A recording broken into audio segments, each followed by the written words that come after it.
वरिष्ठ अध्यापक भर्ती परीक्षा का बात करेंगे। और जैसे ही आपका रीट एग्ज़ाम हो गया तो उसके बाद में कई सारे कन्फ्यूज़न बन गए दिमाग में कि फर्स्ट पेपर को कैसे प्रिपेयर करें, सेकंड पेपर को कैसे, दोनों को एक साथ कैसे मैनेज करें। और कि तो पहले तो यही करना है कि समय प्रबंधन कैसे करना है, ठीक है, टाइम मैनेजमेंट को कैसे हैंडल करना है, तो उस पर हम बात करते हैं। देखो अभी तक हमारे पास में देखिए का महीने पड़े हैं, अगस्त पड़ा है हमारे पास में सितंबर पड़ा है, हमारे पास में अक्टूबर पड़ा है और हमारे पास में नवंबर है। हमारे पास में अभी 4 महीने हैं सेकंड ग्रेड की प्रिपरेशन के लिए, ठीक है। और दिसंबर के जो 15-20 दिन मिलेंगे उसको मैं साइड में रख रहा हूँ, क्योंकि उस समय आपको एक बार पूरा सिलेबस बढ़िया से रिवीजन करना है और इस कारण उसको मैं अभी साइड में कर रहा हूँ, ठीक है। अभी मैं बात करूँगा आपके कि टाइम मैनेज कैसे करना है कि हमारा कोर्स वगैरह अच्छी तरीके से पूरा हो जाए, ठीक है। बात जब समय प्रबंधन की आती है तो देखो टाइम मैनेज होना बहुत ज़्यादा ज़रूरी है। जब तक टाइम ठीक से मैनेज नहीं होता है तो निश्चित तौर पे अच्छे से अच्छी तैयारी भी एक प्रकार से आपको असफल कर देती है, जब तक कि हम प्रॉपर रूप से काम नहीं करते हैं तो। क्योंकि किसी भी परीक्षा की कट ऑफ हम देखते हैं 60-65% से ज़्यादा बड़े पेपर में रहती नहीं है। पेपर है यहाँ पे कितने, 2 पेपर है, फर्स्ट और सेकेंड। अब प्रथम प्रश्न पत्र की बात करूँ तो 200 अंकों का है और दूसरा जो प्रश्न पत्र है वो है आपके 300 अंकों का।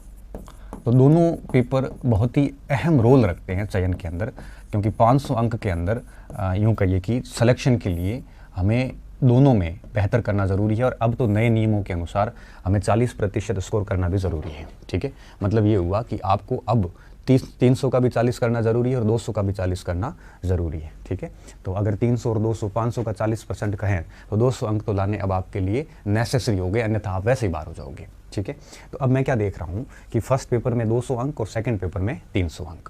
आज इस लेक्चर में हम पहले तो बात कर रहे हैं कि इन दोनों का टाइम मैनेजमेंट कैसे करना है, फिर हम बात करेंगे कि इन दोनों को एक साथ लेके कैसे चलना है, फिर बात करेंगे कि फर्स्ट पेपर को किस प्रकार से प्रिपेयर करना है, ठीक है। प्रबंधन पे बात कर रहे हैं तो समय प्रबंधन की बात करें तो फर्स्ट पेपर 200 अंक, दूसरा पेपर है आपके 300 अंकों का। 500 अंक हमारे लिए बहुत महत्वपूर्ण है। तो मेरा एक आपको व्यक्तिगत रूप से सुझाव ये रहेगा कि अब एक आगे के जो 4 महीने हैं, इन 4 महीनों में आप इन दोनों पेपर को एक साथ लेके चलोगे तो ही फ़ायदा है। क्यों? क्योंकि अगर आप एक आधा पार्ट छोड़ दोगे ना तो एक तो हम कंपटीशन से बाहर हो जाते हैं, दूसरा ये भी है कि जो तृतीय श्रेणी जो अपना अध्यापक मुख्य परीक्षा होगी जनवरी में, उसका सिलेबस और इसका सिलेबस सेम है। जैसे अध्यापक मुख्य परीक्षा का सब्जेक्ट और आपका सेकंड पेपर का सब्जेक्ट, सेकंड ग्रेड का सब्जेक्ट सेम है, साइकोलॉजी सेम है, राजस्थान का जीके सेम है और सिर्फ एजुकेशन परिदृश्य से बचता है, करंट अफेयर तक सेम है। तो जिस स्टूडेंट ने सेकंड ग्रेड की भरपूर तैयारी करी है उसके लिए पीछे अगर 15 दिन और वो दे देगा ना तो वो अध्यापक भर्ती परीक्षा को अच्छे से निपट लेगा। क्यों? क्योंकि इतना कुछ शेष बचता नहीं है सेकंड ग्रेड के बाद में। तो मैंने सारे स्टूडेंट को यही कहा है कि जिसने भी रीट दिया है, क्वालिफाई हो रहा है नहीं हो रहा है, भूल जाओ, सेकंड ग्रेड के ऊपर दिल से लग जाओ, लिया जा सकता है। क्योंकि 2 महीने तो कम पड़ जाते हैं लेकिन 4 महीने का समय खूब होता है, ठीक है, अगर भरपूर प्रयास करें तो। लेकिन लॉस कुछ भी नहीं है 4 महीने का भरपूर प्रयास से। अगर आप वरिष्ठ अध्यापक में असफल भी हो गए ना तो भी लॉस नहीं है, क्योंकि आपका इन 4 महीनों का जो प्राप्त ज्ञान है ये आपको अध्यापक भर्ती परीक्षा में सीधे काम दे देगा। तो मेरा व्यक्तिगत सुझाव ये रहेगा कि जिसने भी रीट दे दिया है, क्वालिफाई हो रहा है नहीं हो रहा है तो वैसे ही सेकंड ग्रेड ही करनी है, और क्वालिफाई हो रहा है तो मेरा ये मानना है कि आपको सेकंड ग्रेड की पूर्ण मनोयोग से तैयारी करनी चाहिए। ये नहीं देखना चाहिए कि समय कितना शेष बचा हुआ है, मैं कर पाऊंगा कि या नहीं कर पाऊंगा, ये चीज़ें सोचने की वक्त नहीं है। आप लग जाइए और 4 महीनों में कर लोगे, नहीं भी कर लिया ना तो भी लॉस कुछ नहीं, क्योंकि ये सारा पड़ा हुआ वापस आपके आगे मुख्य परीक्षा में काम आ जाएगा अध्यापक भर्ती की। इसलिए आपको बिना देरी किए करनी चाहिए। अब ये तो बात हो गई करनी चाहिए कि नहीं करनी। थर्ड ग्रेड को टारगेट किया हुआ है जिसका फर्स्ट ग्रेड कुछ है ही नहीं, उनको तो सेकंड ग्रेड की डेफिनेटली करनी चाहिए। अब इसमें क्या करना है आपको, मेरा एक अनुभव ये कहता है कि सुबह का जो काल होता है सुबह ही आप कम से कम 2-3 घंटे रेगुलर रूप से, 2-3 घंटे का मतलब ये नहीं कि 3 घंटे होती है आपने किताब छोड़ दी, नहीं, ऐसा नहीं है। मॉर्निंग की शिफ्ट का मतलब ये होता है कि सुबह बैठ के आराम से सुबह है वो फर्स्ट पेपर देख लिया। कैसे देखना है वो भी मैं आगे बात करूँगा। और कम से कम 5-6 घंटे आपको है वो most of time second paper को भी पढ़ना है बढ़िया तरीके से, तब जाके चीज़ें हैं वो अच्छे से होगी। अगर इस समय को आप बढ़ा भी सकते हो, ये आपके ऊपर है कि आपकी क्षमता कितनी है, आप कितना इसका उपयोग करते हैं। तो दोनों पेपर को साथ में लेके चलना है। अब बात ये आती है कि अगस्त महीने में क्या करना है, ठीक है। तो फर्स्ट पेपर और सेकंड पेपर, और अगस्त महीना जो आपका है अभी चल रहा है, शुरू हो जाएगा। तो अगस्त महीने में आप ये प्रयास करो कि कम से कम आप फर्स्ट पेपर का जो राजस्थान जीके का पोर्शन है ये आप ठीक कर लो, क्योंकि राजस्थान जीके 100 अंकों का है।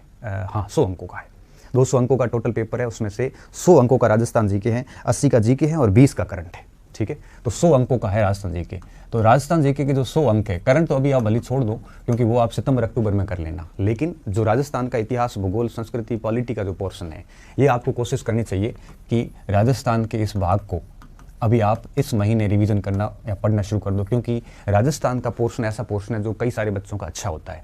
आर्ट्स वालों का तो डेफिनेटली अच्छा है, और साइंस वाले भी अब राजस्थान हिस्ट्री से काफ़ी परिचित हो गए हैं, तो इनको प्रयास करना। इसके सामग्री के बारे में भी मैं आगे बात कर रहा हूँ। तो अभी आपको ये कोशिश करनी चाहिए कि अगस्त महीने में राजस्थान का जो अध्ययन है इसको आप ठीक तरीके से तैयार कर लो। अगस्त के अंदर प्रयास करो कि वो पूरा कर लो। नहीं होता तो कोई बात नहीं, सितंबर तक पूरा कर लो, लेकिन आपको इस नवंबर तक कम से कम राजस्थान की जीके को 2 बार तो रिवीजन करना ही है। तो इन 2 महीनों में अगर आप एक बार अगस्त सितंबर में पढ़ लोगे ना, तो अक्टूबर नवंबर में 2 बार आराम से इसका रिवीजन भी हो जाएगा, ठीक है। और रही बात विषय की, तो आपको विषय का अगर मैं बिंदु बताऊं तो डेली अगर 4-5 घंटे आप पढ़ोगे तो विषय को भी आप अपने स्तर पे देखते रहो, क्योंकि हमें आइडिया नहीं है ना, हर विषय अलग अलग होता है। जैसे सामाजिक की मैं बात करूं तो कोशिश ये करनी चाहिए कि कम से कम 2 से 3 सब्जेक्ट पढ़ लो आप, क्योंकि 2 सब्जेक्ट एक साथ लेके बैठोगे ना तो सामाजिक में तो 8 सब्जेक्ट हैं।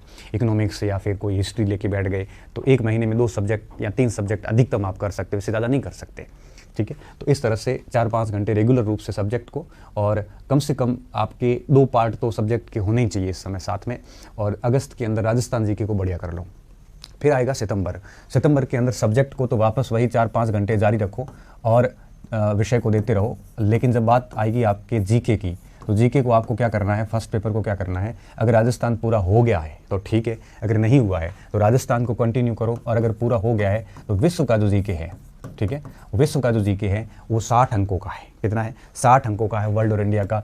इसको पढ़ने का प्रयास करो। तो कोशिश ये करो कि अगस्त में राजस्थान जीके पूरा हो जाए। नहीं होता है तो सितंबर तक लाओ, और सितंबर में तो हो ही जाएगा, फिर इतना समय तो राजस्थान जीके नहीं लेता।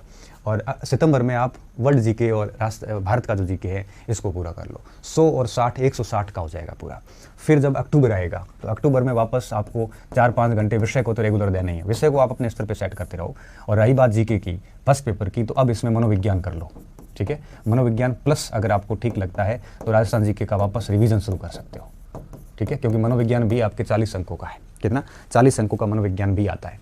तो इस तरह से अक्टूबर में आप मनोविज्ञान और राजस्थान जीके को कर सकते हो। राजस्थान जीके नहीं होता तो कोई बात नहीं। तो मेरा कहने का मतलब ये है कि अगस्त, सितंबर और अक्टूबर में एक बार आपका फर्स्ट पेपर 3 महीने में बढ़िया तरीके से पूरा हो जाना चाहिए। तब आगे क्या होगा, जब आप नवंबर में आओगे, अब नवंबर और दिसंबर के जो 1.5 महीना बचेगा, उस 1.5 महीने में इन तीनों भागों को, 1, ये 2 और ये 3, इन तीनों भागों का 1.5 महीने में वापस बढ़िया तरीके से रिवीजन किया जा सकता है। यहाँ पे आप है वो अच्छा सा काम कर सकते हो। तो अगर आप अभी से अगस्त, सितंबर, अक्टूबर में ठीक से पढ़ोगे, तभी नवंबर और दिसंबर में फर्स्ट पेपर का ठीक से रिवीजन कर पाओगे, ठीक है। तो ये आपको काम करना है। अगस्त में राजस्थान देख लो, सितंबर में वर्ल्ड देख लो, अक्टूबर में मनोविज्ञान देख लो। अब आप कहोगे सर अगस्त में 1 महीने में राजस्थान जीके थोड़ी पूरा होता है। कोई बात नहीं होता तो इधर मनोविज्ञान 1 महीने से पहले ही पूरा हो जाएगा। तो इसको तो आप टाइम मैनेज कर ही सकते हो। तो 3 ही भाग है इसके अंदर, और इन 3 भागों को आप आराम से है वो इन 3 महीनों में अच्छे से कर सकते हो। मैं बहुत ज़्यादा समय दे रहा हूँ आपको। फिर नवंबर आएगा तो नवंबर और दिसंबर 1.5 महीने में इसको वापस पूरा रिवीजन किया जा सकता है। नया कंटेंट डाला नहीं है, कंटेंट आप अभी से तय कर दो कि जिस कंटेंट से इसको पढ़ोगे उसी कंटेंट से आप उसका वापस रिवीजन करोगे। अब आप एक बात देखिए, यह राजस्थान जीके, ये मनोविज्ञान, ये सारा का सारा आपके 3rd ग्रेड के अंदर मुख्य परीक्षा में वापस सेम का सेम आएगा। तो अलग कुछ मिलेगा ही नहीं आपको, सारी चीज़ें सेम आ जाएगी। और ये जो सब्जेक्ट आप कंटिन्यू कर रहे हो, नवंबर में भी आप यही करोगे, ठीक है, नवंबर में भी यही होगा। तो विषय, मनोविज्ञान, राजस्थान का जीके, ये सारी चीज़ें आपको 3rd ग्रेड मुख्य परीक्षा में सारी की सारी मिल जाएगी, ठीक है। अब आप नवंबर में जब आओगे ना, तो नवंबर में आपको क्या करना है, एक तो जो पढ़ा है उसका रिवीजन करना है, प्लस नवंबर के अंदर समसामयिक भाग जो है उसकी कोई न कोई किताब उस समय तक आ जाएगी, जिसका हम समय समय पर आपको बताते रहेंगे। वो लेके और बढ़िया तरीके से नवंबर में ये पढ़ लेना और इसका रिवीजन शुरू कर देना, ठीक है। और दिसंबर जैसे ही आएगा तो दिसंबर में वापस इन सब का एक बार मोटे मोटे तौर पे निकाल दोगे तो पहला पेपर आपको 60-70% नंबर आराम से दिला देता है। 60% नंबर तो दिला ही देता है। अब बात ये आती है कि इन महीनों में हम करें क्या, ठीक है। किताबें कैसे करनी, क्या करनी, वो मैं आगे आपको बताता हूँ। तो टाइम मैनेजमेंट का तो आपको मैंने बता दिया कि फर्स्ट और सेकंड दोनों को एक साथ लेके चलना है। फर्स्ट पेपर के 200 अंकों को इस तरह से आपको करना है। डेली 2-3 घंटे आप मॉर्निंग शिफ्ट में कर दो। फिर पूरा दिन आप सेकंड पेपर आराम से देखिए, पूरा दिन सेकंड पेपर देखिए। और सेकंड को ऐसे मैनेज करिए कि कम से कम एग्जाम जब आपका होगा दिसंबर के अंदर, तब तक आप कम से कम इसका 2 से 3 बार रिवीजन कर पाओ। तो जब 2 से 3 बार रिवीजन होगा ना, तभी चीज़ें जो है आपके पक्ष में आएगी। 2 से 3 बार में भी उत्तर याद नहीं आते हैं, उत्तर याद आते हैं 5-6 बार रिवीजन के बाद। लेकिन 2-3 बार रिवीजन के बाद में हम प्रश्नों को, उत्तर को एलिमिनेट करके आंसर आराम से निकाल सकते हैं। तो एक स्टूडेंट को एटलीस्ट 2 से 3 बार तो रिवीजन करना ही चाहिए, ठीक है, ये काम किया जा सकता है। अब बात ये भी आती है कि इस समय आपको किस सामग्री का यूज़ करना चाहिए, ठीक है। ये तो मैंने आपको समय प्रबंधन बता दिया ये क्या होनी चाहिए। तो मैं फिर आपको सिलेबस पे लाऊंगा। अब सिलेबस में अगर अपन बात करें तो देखो भाग फर्स्ट जो है ये राजस्थान की इतिहास संस्कृति का है और इसमें राजस्थान का जीके पूरा आता है 80 अंक का है। कितने अंक का है? 80 अंक का है ये। और करंट अफेयर आता है 20 अंक का। कितना? 20 अंक का है करंट अफेयर। तो ये जो यूनिट है 20 अंक की, एक तो ये है और एक है 80 अंक की ये दोनों के दोनों राजस्थान के, मतलब 100 नंबर का पूरा राजस्थान है। अब इस 100 अंकों के अंदर क्या क्या है? भूगोल कहाँ लिखी है मैंने? चलो कोई नहीं, भूगोल शायद बाद में लिख ली होगी। इधर चला गया। हाँ एक सेकंड।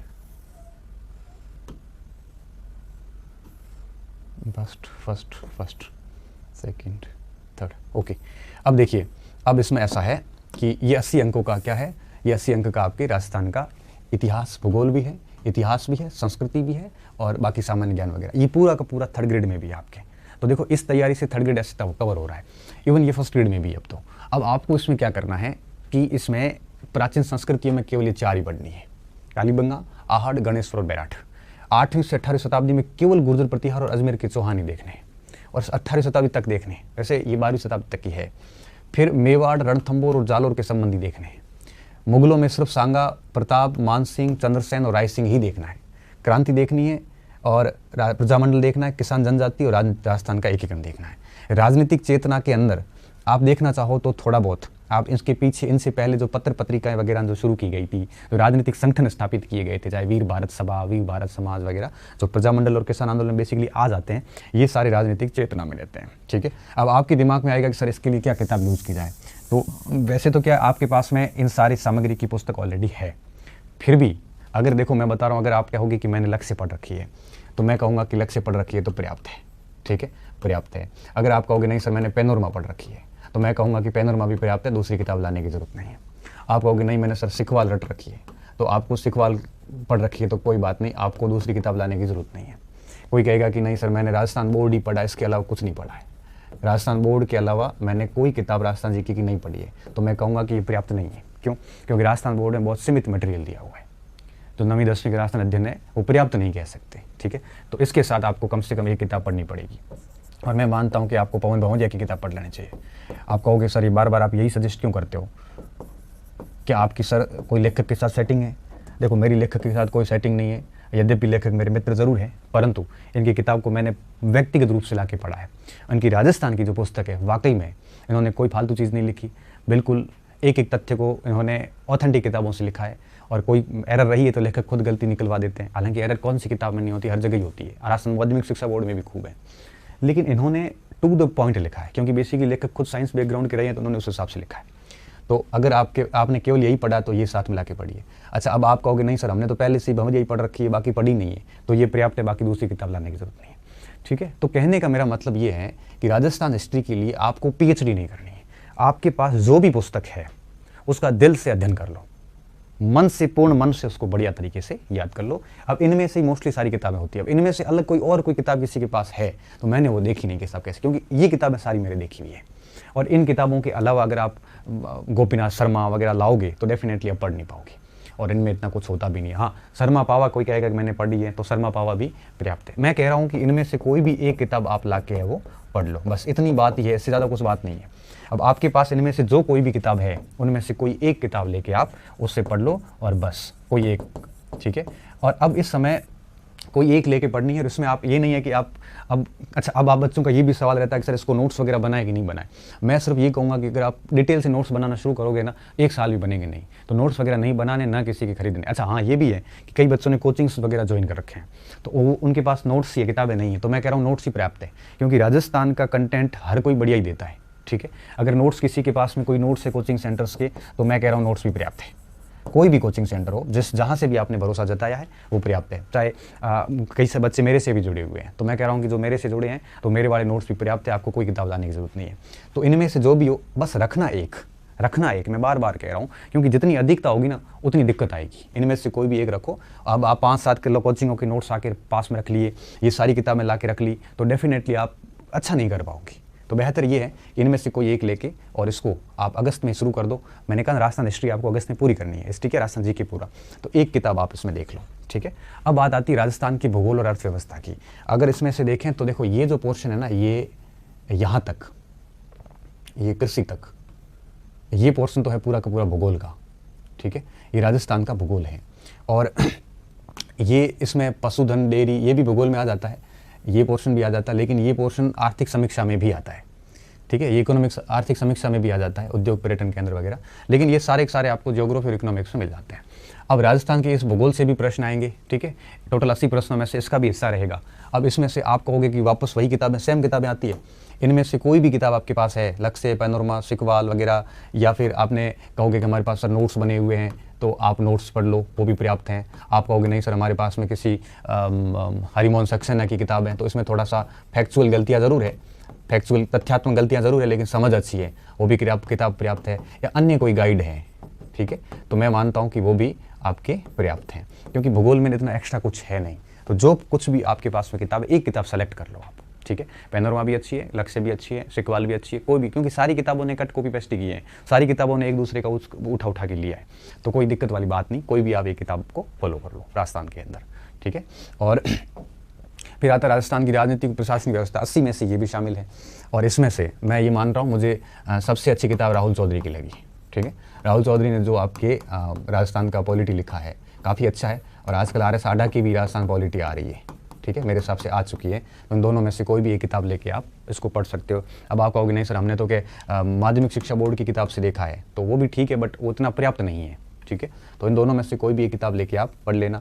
या माध्यमिक शिक्षा से देखा है आपने, 11वीं क्लास में आती राजस्थान की पॉलिटी, तो वो सफिशिएंट है, कोई ज़्यादा उसमें कुछ है नहीं इतना, ठीक है। तो ये देख सकते हो। वैसे क्या पॉलिटी के कुछ प्रश्न ऐसे आते हैं उलूल जुलूल, जो वैसे किसी के नहीं होते, जिसमें आ जाता है कि राजस्थान के कौन से मुख्य सचिव है, वो RPSC में रहे, RPSC का कौन सा सदस्य UPSC में गयान, ऐसे कुछ प्रश्न होते, वैसे छोड़ने के होते, उनको लेके आपको ऐसे होच पोच नहीं होना है कि पता नहीं कैसे कैसे सवाल आते हैं, कहाँ से आते हैं, ऐसा कुछ भी नहीं है। 2-4 सवाल वैसे छोड़ने लायक ही होते हैं। बाकी RPSC, ये मानवाधिकार आयोग, सचिवालय, इनके तो आप प्रॉपर नोट्स बना सकते हो। मुख्य सचिवों के सारे नाम लिख लो, उनका थोड़ा थोड़ा बैकग्राउंड देख लो कि कौन सा सचिव बाद में किस पद पे गया है या पहले किस पद पे रहा है, इनका सवाल सीधा सा आता है एक, ठीक है।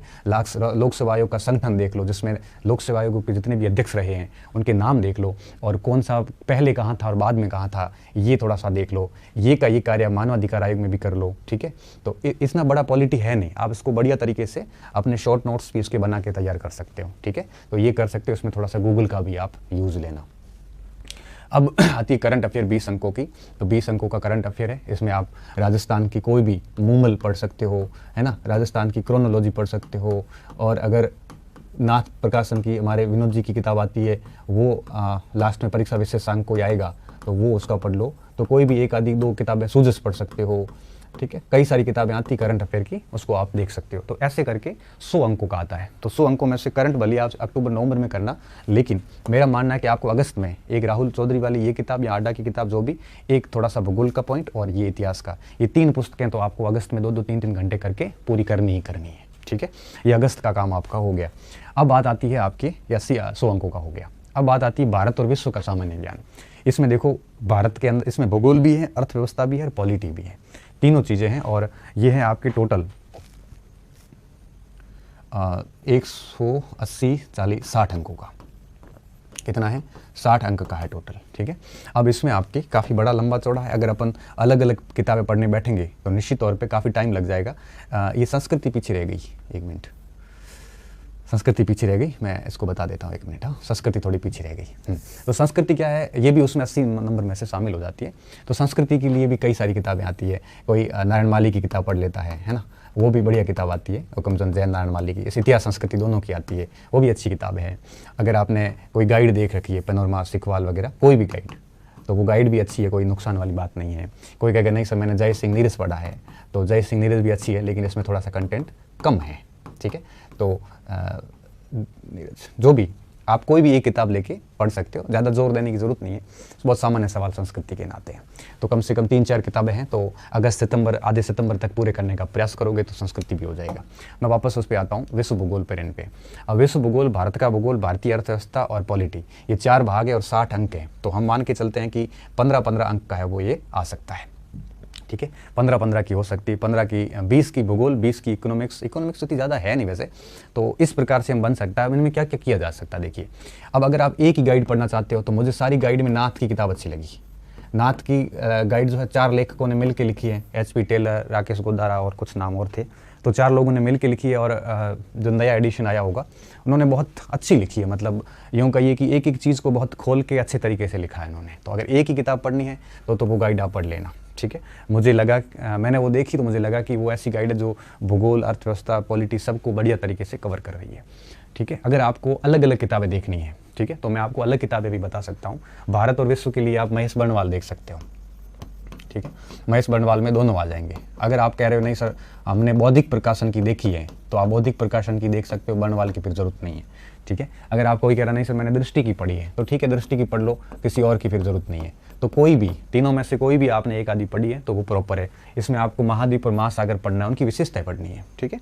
जैसे यूरोप की क्या विशेषताएं हैं, इनकी उत्पत्ति नहीं पढ़नी, प्लेट टेक्टोनिक वगैरह ये सिद्धांत नहीं पढ़ने हैं, इनके अंदर की विशेषताएं पढ़नी है। ये पूरा का पूरा ग्लोबल विंड सिस्टम पढ़ना है आपको। दुनिया में जितनी भी स्थायी पवनें हैं, अस्थायी पवनें हैं, समीर पवनें हैं, मानसूनी पवनें हैं, जेट पवनें हैं, और वायुदाब की जो पेटियां हैं, और जो आपके लैटीट्यूड है, चाहे डोलड्रम की पेटी है ना, चीखता साठा, प्रचंड पचासा, ये जितनी भी आपके सिस्टम है, फिनोमेनन पूरे, अल्नीनो, लानीनो वगैरह, वो आपके उसमें हटा दिया, सॉरी मानसून में हटा दिया, नहीं तो अल्नीनो लानीनो भी आता। तो ये सारे के सारे प्रबंध तंत्र में पढ़ने हैं। पर्यावरणीय मुद्दे पूरे पढ़ने, जिसमें आपकी ग्लोबल वार्मिंग, ओजोन गैस है, एसिड रेन है, मरुस्थलीकरण है ना, सतत पोषणीय विकास है, ये सारे के सारे आपको इसमें देखने हैं। और वैश्वीकरण, ग्लोबलाइजेशन, इसमें कोई कुछ ज़्यादा नहीं है, और जनसंख्या का वितरण और प्रवास देखना है। तो ये आप किसी गाइड से देख सकते हो। मेरा ये मानना है कि आपको अलग अलग किताबों पे जाने की बजाय, अभी क्या इतना टाइम नहीं हमारे पास में, आपको एक ही गाइड के ऊपर भरोसा करके उसको कर लेना चाहिए, ठीक है। फिर भारत की भूगोल की बात आएगी तो उसमें आपके अल्नीनो लानीनो यहाँ आ जाएगा, मानसून तंत्र के अंदर भारत की भौतिक विशेषता, हिमालय वगैरह सब आ जाते हैं। पूरा ड्रेनेज सिस्टम, पूरी नेचुरल वेजिटेशंस हो, चाहे आपके एनर्जी रिसोर्सेज हो, भारत का भूगोल ऑलमोस्ट पूरा है, इसमें सब कवर किया हुआ है, ठीक है। इसको आप इन दोनों को आप इसमें इन सभी में आ जाता है, ये तीनों में आ जाती है, नाथ गाइड में भी आ जाती है, ठीक है। इकोनॉमिक्स, अर्थव्यवस्था के लिए तो वास्तव में गाइड ही देखना, क्योंकि आप अगर इसको किसी समीक्षा वगैरह में लेके बैठोगे तो डेफिनेटली वो पूरी नहीं कर पाओगे, और ये किया जा सकता है। तो ये तीनों चीज़ें तो हो गई आपकी, ठीक है। आपको अलग से किताबें लेनी है तो अब ज़्यादा हो जाएगी, मेरे हिसाब से नहीं लेनी चाहिए, गाइड ही देख लेनी चाहिए वर्ल्ड जीके के लिए। तो अब बात आती है पॉलिटिकल साइंस की, तो 1935 का अधिनियम भी देखना है, और ये पूरा सिस्टम समझना है आपको। हालांकि ज़्यादा कुछ भी नहीं है, लेकिन जैसे मूल अधिकार, नीति निर्देश तत्व और कर्तव्य, ये राष्ट्रपति, प्रधानमंत्री वगैरह। अब आप कहोगे सर मैंने ये लक्ष्मीकांत से देखा हुआ है, तो आपको और कुछ दूसरी किताब की ज़रूरत नहीं पड़ेगी, ठीक है ना। लेकिन अगर आप कहोगे नहीं सर मैंने बौद्धिक प्रकाशन की पॉलिटी से देखा है, तो भी मैं मानता हूँ कि आपको किसी और की ज़रूरत नहीं पड़ेगी। अच्छा, आपने अगर किसी गाइड से देखा है तो मैं मानता हूँ कि अभी वो गाइड ही ठीक है, क्योंकि 4 महीने में अलग अलग किताबें लेके आप सब नहीं कर पाओगे। तो मेरा व्यक्तिगत रूप से अगर मैं सुझाव दूँ तो आपको क्या करना चाहिए, आपको ये जितना भी मैटर है भारत और विश्व का सामान्य ज्ञान, ये मैं मानता हूँ कि अगर आप साइंस के स्टूडेंट हैं तो एक गाइड ले लो और इस गाइड में सारा देख लो।